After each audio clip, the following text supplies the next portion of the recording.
kakarating lang po namin mga coach ni Coach Christine. So alas 4 na po ng hapon.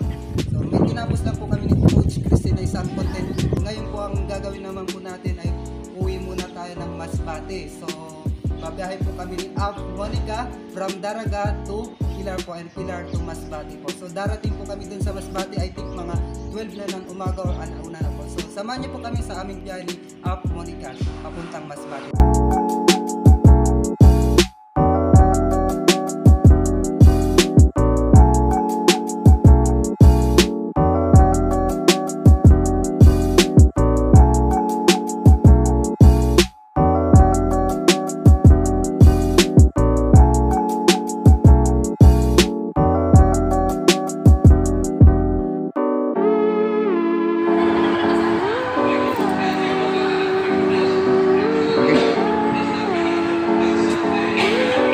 Dito na po tayo mga coach sa Pilar. So dumating po tayo is alas 6 na po ng gabi.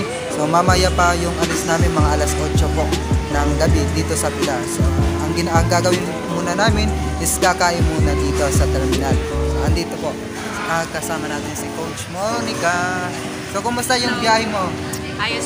Oh, okay. So excited ka na ba makauwi ng Masbate? Oo naman. So almost 1 year pong hindi po siya nakauwi ng Masbate. Ngayon naman po siya uwi ng Masbate.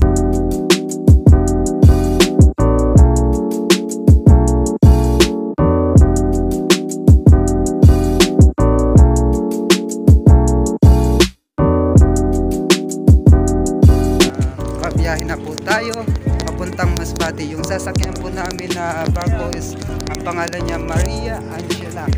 Yan. Okay. God bless. Hi! Andito tayo. Malapit na tayo ngayon sa Masbate. Yes.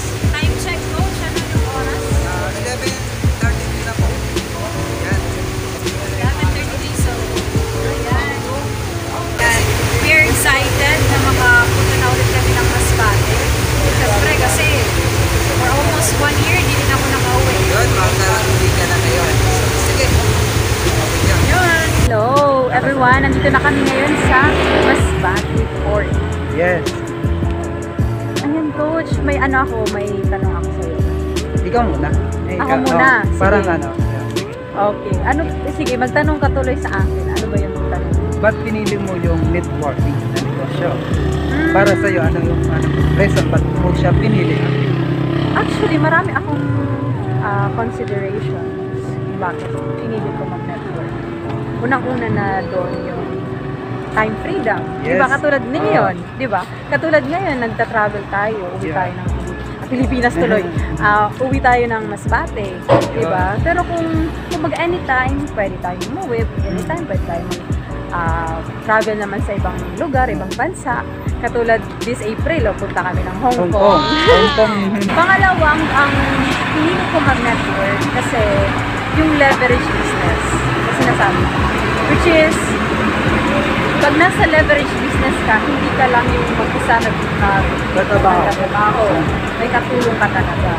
And Yes. time will come na hindi ka na kahit wala ka nang ginagawa, kumikita ka. Since yung mga grupo mo, may na-build ka na leaders.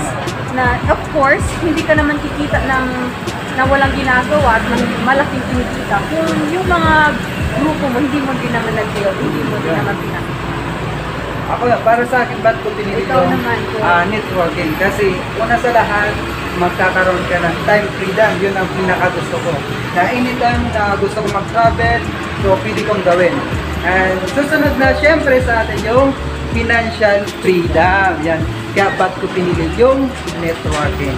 So, hanggang dito na po mga calls kasi andito na po kami sa Masbate. Ayan. So, Update na lang po namin kayo kung ano pang aming mga gagawin dito sa Masbate. Dahil 3 days po kami dito mag-stay sa Masbate. Alright? Good morning mga coach at ngayon nandito na po tayo sa Masbate. First day po natin ngayon dito sa Masbate. Kasama natin si Coach Monica. Say hi ka naman. Yun. So, pupunta muna kami ng LSPC. Andun na po si mama niya at kasama ni mama niya yung kapatid ni Monica. So, sige mga coach. Yo. Guys, andito na tayo sa Jollibee. So, kasama na natin yung parents ni Monica at yung kapatid niya.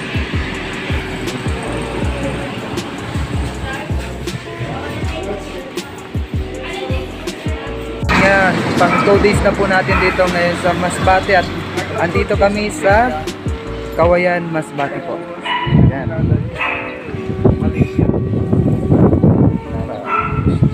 Dito tayo sa Kawayan, mga coach.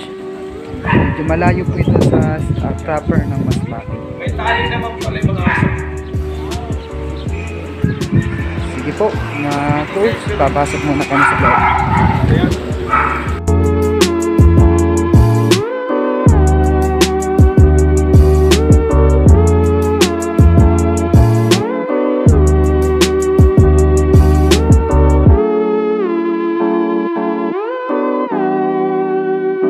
Dito po tayo ngayon sa taas, sa 4th floor, no? Sa terrace. Yes. Yan, so tatapusin na po namin itong vlog namin kasi bukas at mamaya marami na po kaming gagawin kaya hindi na po kami makapag-video at bukas na rin po uwi na kami ng Legazpi po.